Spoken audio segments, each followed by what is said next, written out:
Hi, this is Craig from Sulcata Grove. Today we're looking at passion fruit vines and how to hand pollinate them.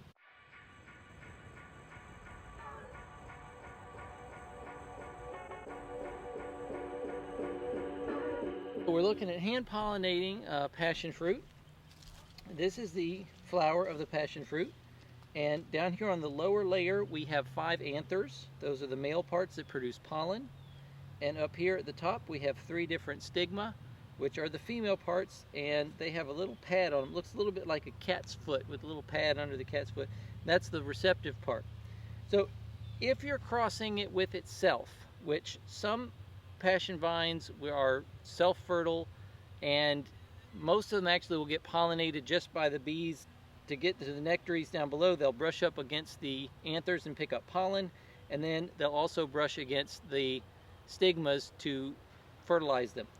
The problem is a lot of passion vines they just don't get pollinated because of the distance. And if you look at this, the distance between the anthers and the stigmas, something would have to be really big in order to actually come all the way up and touch the stigmas. So what you can do is just pick off one of the anthers, and now you've got this pad full of pollen, and just kind of just touch it gently on each of the 3 stigmas. And you don't have to put a lot of pollen on there, and just a tiny little touch is plenty. Ovary down here below will swell up and produce a fruit.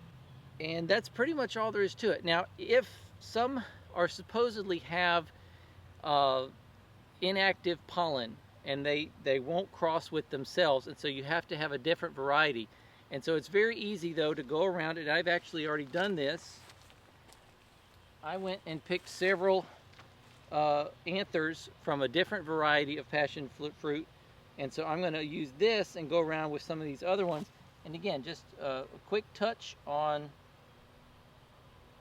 the stigma of each of these, and every one of these should produce fruit.